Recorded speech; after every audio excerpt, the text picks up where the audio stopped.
Hey,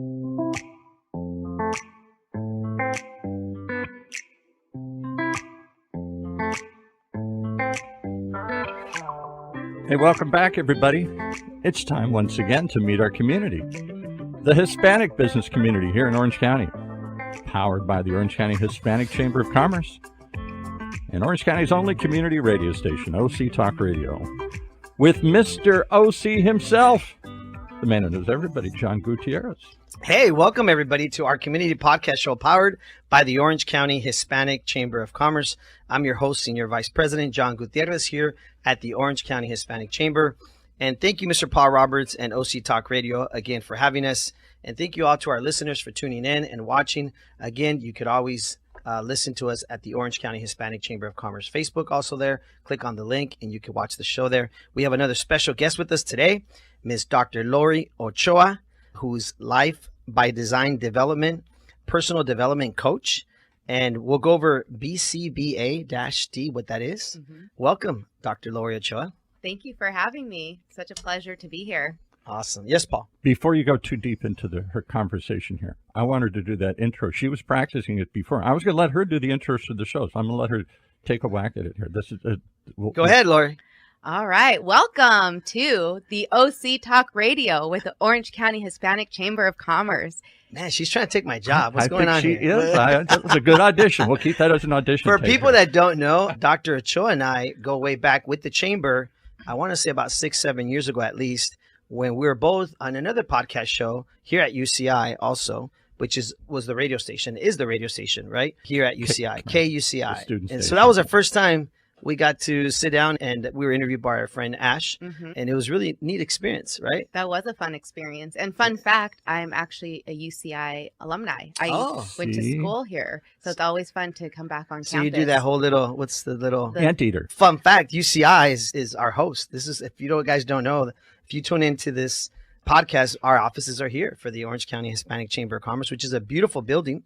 It's here beautiful. At UCI, right? Yes. Applied Innovation. If you've never been here, you definitely got to take a tour. I like to give all of our guests a tour of the place because it's definitely a lot of research, right, Paul? A lot of research in here. And a lot of startups. One company just raised $200 million here. $200 million a startup from in here? Yeah. Wow, we got to go knock on their door. Wow. First and foremost, thank you for being on our show.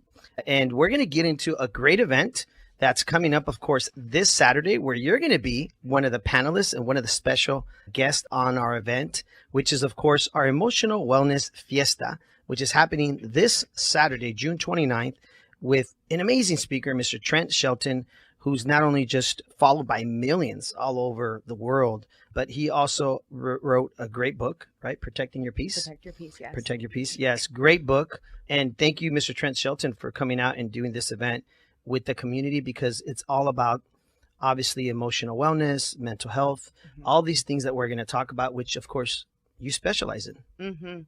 Yes, I do. Yes. Yeah, and I've actually seen Trent Shelton speak live, and he is phenomenal. So I'm really also looking forward to not only being an attendee, but also being on the panel. Yeah. I've seen his podcasts, or not, I don't know if it's a pod. He has pieces of podcast and just different speaking engagements that he's done on his social media, and very inspirational. Yes. Great energy. He's a family man. Yes. I think he has a wife and 2 children or something. Let's get him on the show. Yes.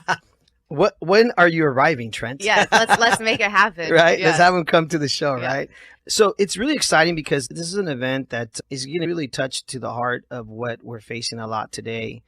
Coming out of the pandemic, would you say there's been a lot of children, right? And a lot of people that are battling some of these issues, right? I think all of us go through struggles, right? We all are facing adversities. And so it's really about learning the tools and the strategies on how we can be more resilient. And that's what I coach. I coach on teaching people to be more psychologically flexible. So I love the sign here, Ride the Wave. And I commented when I walked in, because that's what I'm all about, is we're going to have waves in our lives. Some of them are going to feel like tidal waves. And rather than drowning, we're going to learn the skills and the tools to more effectively ride those waves. So we can continue to thrive in life despite some of the adversities or challenges that we're all facing. That's interesting you say that. My father would always say in Spanish, como corre el agua, right? Mm-hmm. How the water runs, which is interesting because also Bruce Lee would always talk about that, right? The flow of water. And so it's interesting that you noticed the sign here, ride the wave. I've never noticed it, Paul. That's because we're riding the airwaves. But you see how a doctor would notice that right away, right? A whole different interpretation. Yes, Right? yes. I really want to get into a little bit about yourself, if you don't mind. Yeah. A little bit of your history. We're going to definitely get into more into the event. So anybody who's listening or watching, if you're interested in the event, make sure you leave a comment. We'll send you the registration link because there's only a few tickets left. It's a free event thanks to all of our sponsors and supporters. And we want to give a big shout out to John Amador, who's part of our chambers, helped organize this event with Maria Case. So shout out to them for putting together this great event. But I'd love to get into a little bit about yourself and your family. We know you love golf. Yes. Something you fell in love with the last couple of years. You're just telling our president and CEO. But tell us a little bit about how you ended up in this industry, if you don't mind sharing about yourself and how you ended up in this industry. Yeah, thank you for asking. Interesting. Now I'm back on campus, UC Irvine, and I was an undergrad student, and I fell in love with psychology and understanding human behavior. And I fell in love with understanding the science of psychology and behavior, but specifically on how we can utilize that to enhance and improve human behavior. So I specialize in working with children, specifically children with developmental disabilities. And that was back in, and I know I'm going to age myself, but back in like 2003. So I've been in the field for almost 20 years now. Wow. And so I ended up working with children with developmental disabilities, pursuing my graduate degree in psychology with an emphasis in behavior analysis. So that's what the BCBA-D is. I'm a doctoral behavior analyst. And through that journey, I really enjoyed understanding, like I said, the function of our behavior. But rather than treating the diagnosis, it's all about how do we arrange the environment and look at the variables that are going to help this child or help this individual thrive and learn the skills to be more, improve the quality of their life, to have behaviors that are going to be more adaptive, more functional. So long story short, I ended up doing that for years with my husband. We started a company, Bloom Behavioral Health, which is a behavioral health company specializing in working with children with developmental disabilities. And that's actually when we met before the pandemic. So, yes, that's so right. I'm co-founder, and I still own that company with my husband. And we're still here in Orange County serving primarily the Latino population, families who have children with developmental disabilities, and implementing behavioral intervention and behavioral therapy. A full circle moment that I had was when I had my two boys back in 2012 and 2014. My second son was born profoundly deaf. And that was a real shocker. So when he was born, they said to us, my husband and I, your son is not mild or moderate, he's profound, and he might have other developmental disabilities. So now imagine, I've already been in the field for 10 years, working with families, understanding the system, getting families resources, implementing interventions to help families. And now I'm literally in their shoes. Wow. Yeah. Was that a life-changing Yes. moment for you? 100%. So where I'm going with that is that moment, on the one hand, I felt very empowered because I knew how to help my son. I knew how to get him access to services and resources where a lot of families don't know how to navigate that. On the other hand, I personally was struggling, not only as a new mom, but with grief and stress and anxiety and burnout. So I was struggling in my own experience as a new mom and as an entrepreneur. And I realized I need to turn back to my science and help myself. So I need to learn these tools and these strategies, how I can be more psychologically flexible. So when I say psychologically flexible, it's for me about how do we be more open to our emotional experience? How do we learn acceptance? How can we learn to be more present and be more mindful with our experience? How do we connect to what truly matters? So through that process, I started to learn and adopt these tools and these strategies and realize everybody needs these tools and strategies. Like a lot of us are not taught, especially in our Latino community, we're not taught how to effectively cope and process our pain. We're not taught how to be mindful of our thoughts and our experiences. So I really, because I love the science so much and realize, like, no, I can not only utilize this to help the clients that I serve, but I can utilize this to help myself. And I can also utilize this to help my community and individuals who are suffering, who are struggling, who need these tools to be more resilient. Wow. Yeah. That's interesting you say that, because even though I've worked my whole life in hospice, my wife and I, my sister, right, and we've owned a hospice company. When my dad died, I felt like, I was like, oh, this should be easy for me. No big deal. I'm always around, unfortunately, people dying in hospice. Mm-hmm. But it's not true. Mm-hmm. I wasn't ready. Mm-hmm. It hit me 5 years later very hard. I went through those 7 stages of grief that a lot of people may not know about or really don't know the history behind all that. And I remember it hit me hard 5 years into it, because I hadn't dealt with a lot of the stuff that my dad was so much older than me. And so we just didn't connect the same age wavelength. And so it's interesting how you mentioned that even though you were in that industry, it was like, yeah, I had all these tools, but were you really prepared?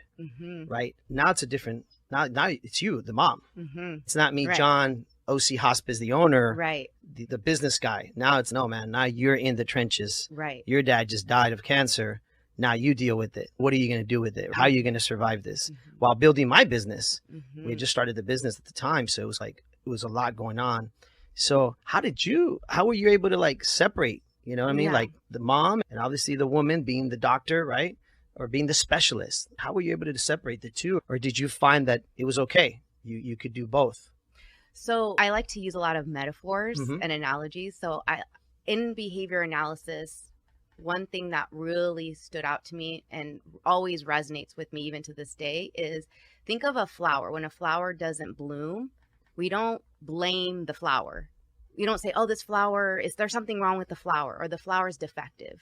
We look at the conditions that are going to support and nurture the flower's growth. So we might give it more soil, more sun, more water. So I think that's fundamentally what I needed to do, and what I teach and what I coach is, there's nothing wrong with you when you are experiencing pain, right? And just because you're not happy all the time doesn't mean that you're broken or defective or there's something wrong with you. So it was understanding, like, Lori, you just went through a very emotional experience, and because you deeply care. So that's the other thing too, is acknowledging, like, you deeply care and had a relationship with your dad. I deeply care about my son and being a mom and what that experience means to me. So it's first acknowledging and normalizing, like, it's okay to embrace that we're going to be going through this experience as humans, because we all are going to go through those experiences. Where we care, we also hurt. Interesting. Yeah. Where we experience love, we're going to experience pain. So it's first acknowledging that and embracing that. Okay. So that's what I did. And then 2, I really took a stand for myself. I really took a stand for my well-being, my mental health, my physical health, my social emotional health. And so that's why when Maria and I met about this event on Saturday, I was like, yes, I'm all in, because if we can bring access and awareness and do this in community, so people don't feel like they're navigating life alone.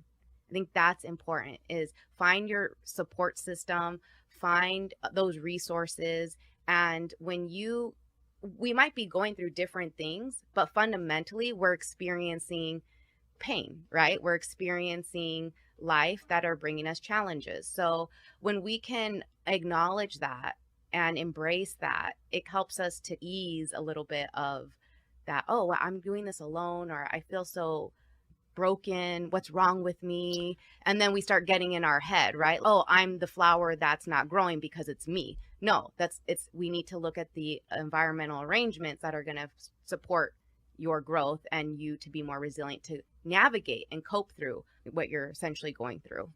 You make such a great point in that. I know I went through that during the pandemic or coming out of the pandemic. I was diagnosed with prediabetes, and it really affected the way I did things on a daily basis because I had to get on a strict diet and I had to watch my portion control. But there was times where the sugar levels would really affect me and I would get really bad anxiety and I'd get really stressed out. And so I went through a lot of, and I felt like you're saying, like I felt broken. Mm-hmm. I felt, man, I'm broken. Mm-hmm. And I'd always been this like football player, athlete growing up. And now suddenly I have this thing about me that I felt like I was broken, right? How do I fix what's broken of me? But then little by little, I started to learn to just, like you said, take care of me, Mm-hmm. right? Take care of myself. And so I started walking more and just finding ways to keep my anxiety down. Drinking a lot of like chamomile lavender tea Mm-hmm. would help my anxiety. So yeah, I started focusing more on myself and how I would help myself not get so stressed out, which is hard to do Mm-hmm. when you have so much going on a daily basis. Mm-hmm. So I find that, and I love that flower analogy or example that you gave. So now that you're doing what you're doing, what is it that you see or you hear that's most challenging for people on a daily basis? What would you say in your coaching experience or in what you're doing out there? Yeah. So a lot of what I see and hear is, so I coach a lot of mindfulness. Okay. So a lot of people don't know what mindfulness is. And so I basically help people to connect and bring awareness to their thoughts and their language. Mm. And what happens is when we're not self-aware of our thoughts and our language, then we are engaging in behavior, or it could even be avoidant behavior, right? Because we are in maybe survival mode, or we're just trying to like, I don't want to deal with that emotion or that experience. So I'm just going to numb out, check out, maybe through substances, or I'm going to opt out, or I'm going Which to. is very common. Very common. People check out and they'll use drugs or alcohol or whatever it may be. You could even check out through work. So Okay. you being a workaholic, right? Interesting. You could check out. And so as a behavior analyst, we're looking at the function of the behavior. So topographically, our behavior may look different, but the function may be the same, right? So we look at what is the escape? What is the avoidance? And is that leading to a narrow, rigid life? Is that keeping you stuck, stagnant? Is that hindering your ability to move towards a more fulfilling life, full of vitality and energy, connected to what matters to you? So I really help people to, in some ways, I like to say, move from being in their movie to being a spectator of their movie. Interesting. So helping people to look, instead of looking from your thought, you're looking at the thought. And that is mindfulness. So being mindful is being open to your experience. So like, I am the space in which thoughts, feelings, and emotions arise, but I don't need to get attached to that. So because oftentimes our suffering is amplified when we are identified and attached to the language and the commentary that we're having towards our situations.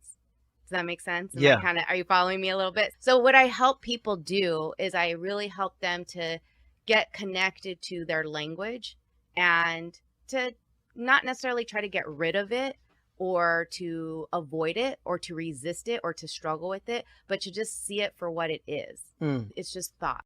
Interesting, because if you look at what many do on a daily basis, you're right. We try to do everything else but fix whatever it is we need to fix. We use other ways to avoid it. I don't know if it's human nature, but we just, let me avoid conflict, or let me avoid that conversation, or let me avoid. You're helping guide them back to, would you call it becoming more strong-minded? I don't know. So I'd say it's more psychologically and behavioral Flexible. So it's that flexibility, right? So Okay. It's looking at your behaviors, and is your behaviors moving you toward your values and moving you towards a life that matters? Or is it moving you away from that? Is it reinforcing a very narrow, rigid way of being that's maybe impacting your mental health, your well-being, your ability to relate to others, your connections, your relationships? These are all areas in our lives that may be impacted when we are not aware of our thoughts and we're just on autopilot living life by default. We're not living life intentionally. And when I say intentionally, it's okay, let's first get intentional about being aware of what our thoughts are, what's showing up for us, and how that's influencing our behavior. Wow. Very deep stuff. Very deep stuff. Wow.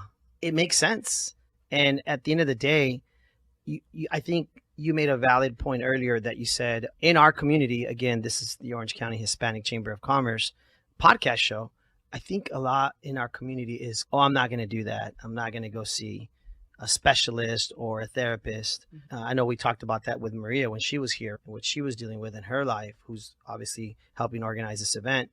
In our community, is that something we hear often, that it's difficult in the Hispanic community? Yeah, so I'm actually the personal development leader and coach for the We All Grow Amigas. It's a community of almost 28,000 Latinas. Oh, wow. And I have my own circle within that community. It's about 300 members, and I do workshops every other week.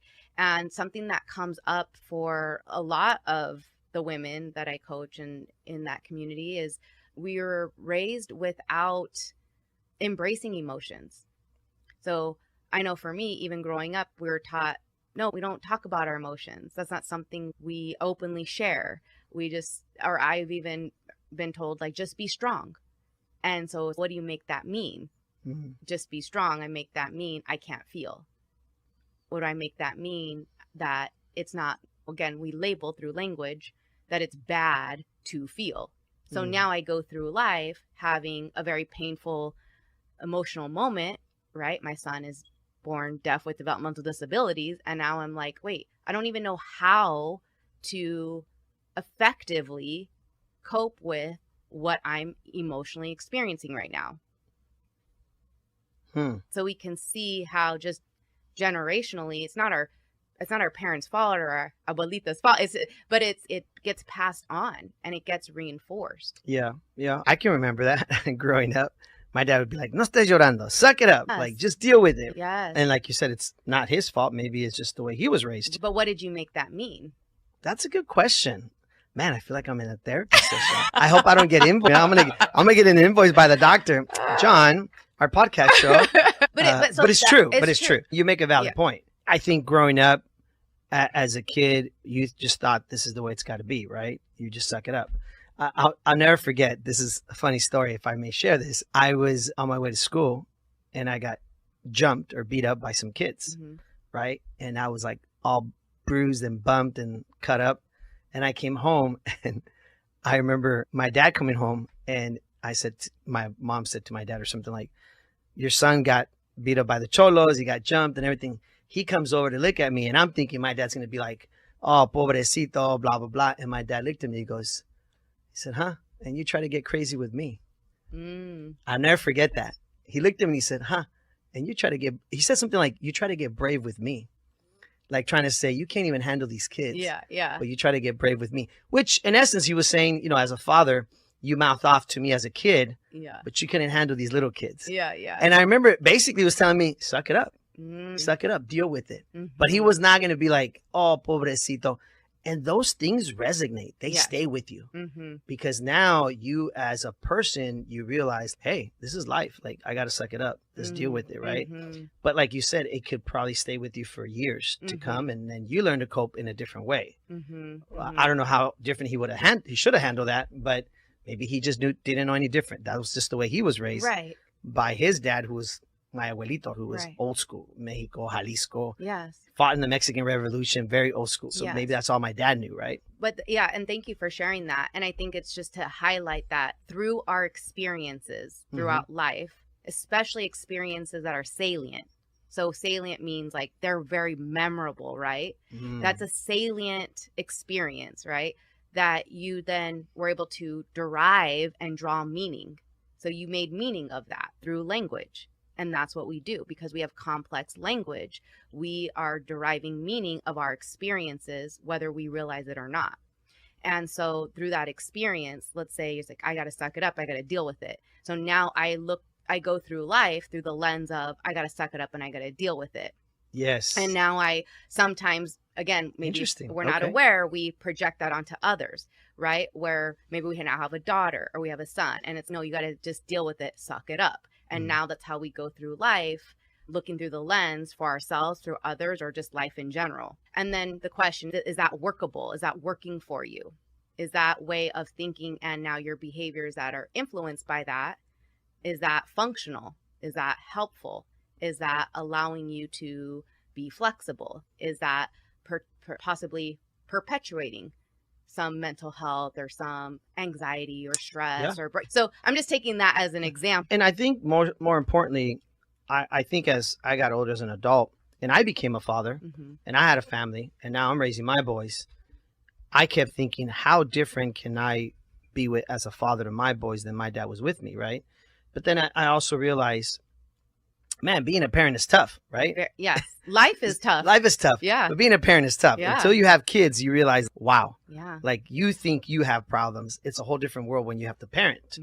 And so then I realized, wow, maybe my dad just didn't have good examples either of how to handle things, because now I'm coping with how can I be a good father on a daily basis or a good husband? How can I do the right things, say the right things without obviously making mistakes? You try to do your best. I think what's beautiful about Saturday, again, folks, June 29th, Trent Shelton is going to be speaking, the main celebrity speaker, but we're also going to have a superstar speaker and Dr. Lori Ochoa here, who's going to be on the panel. We're very excited that you're going to be at our Emotional Wellness Fiesta.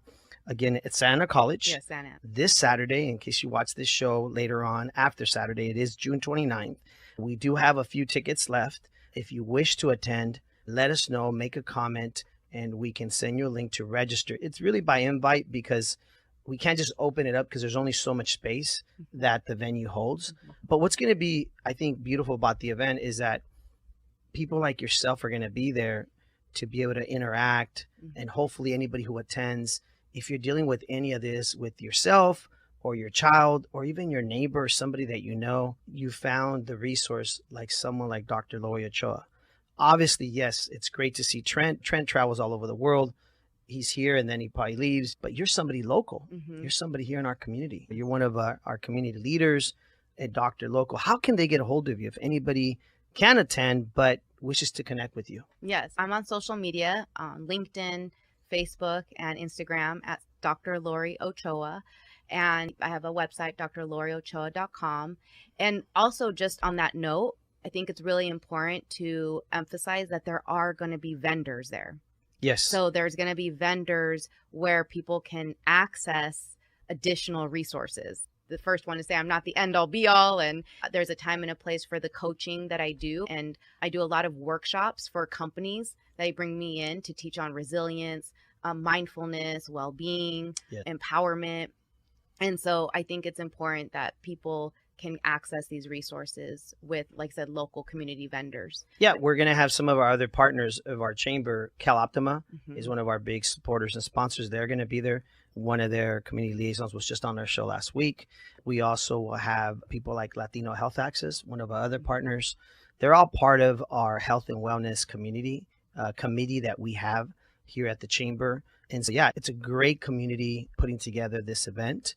And again, it's all about finding those resources and hopefully being able to connect with people like yourself or the other resources that are there. Yes, there's going to be some good food, right? Some tacos and some good food as part of the event. Mariachi Divas is performing, which is really cool. They're amazing. Yes. There's going to be a really cool car show, right? From what I hear in the morning. That's going to be really cool. Ferrari car show, not just any car show. And the reason why it's called Emotional Wellness Fiesta is because this is, like you said earlier, it's a topic that some people don't want to talk about, don't want to face. It's a stigma in our community. But more importantly, we want to make it fun where people feel like, okay, there's music, there's food, right? There's going to be prizes for raffles. We're going to make it fun, but it's also an open conversation, right? Yes. It'll be very engaging.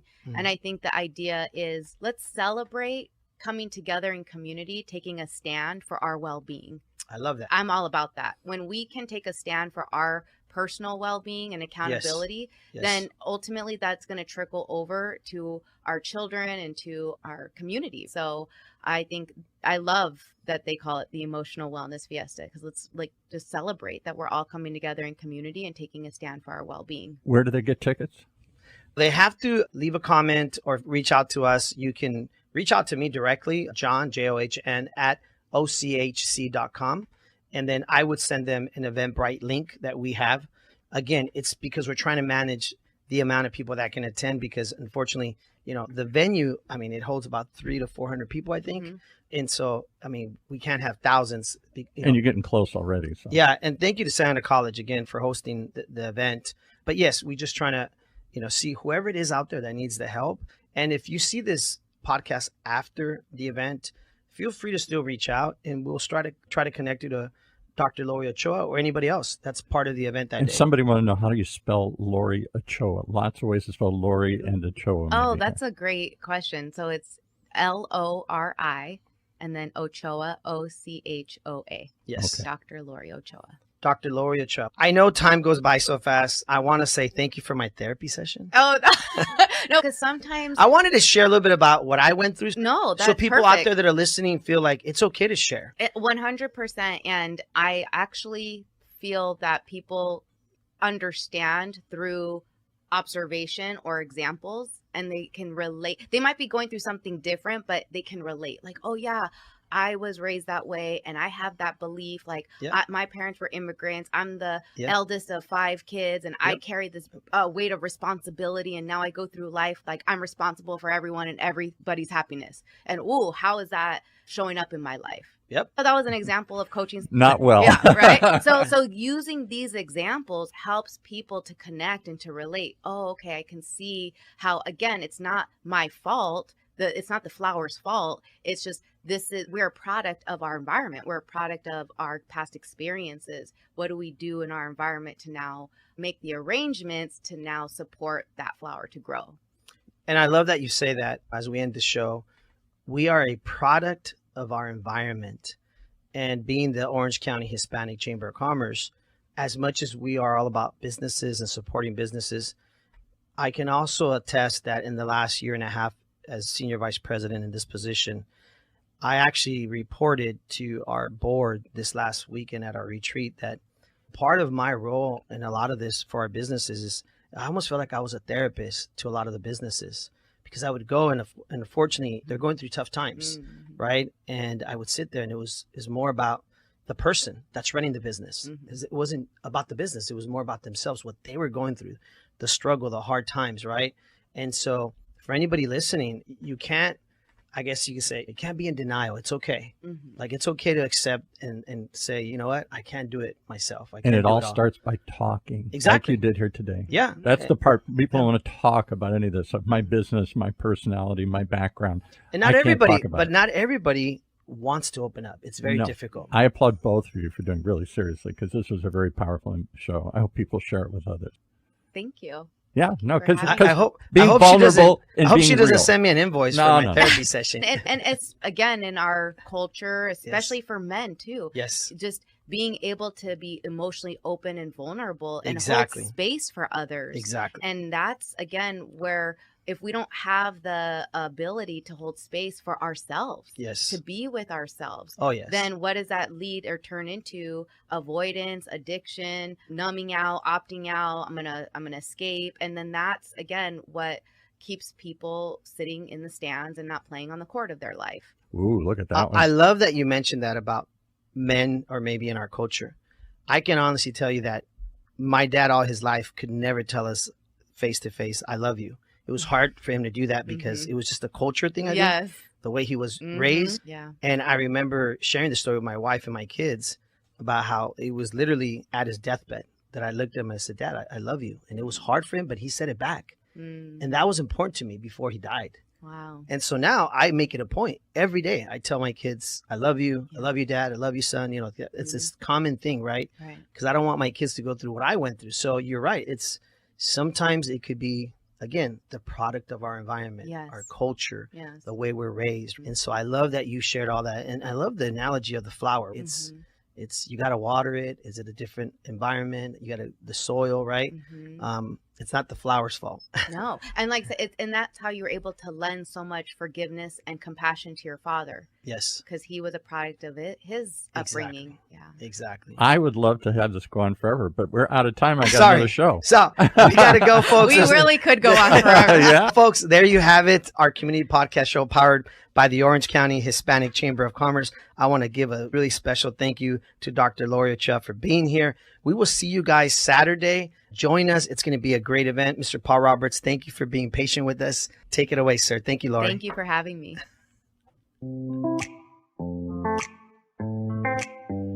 Wow, there you have another powerful reason.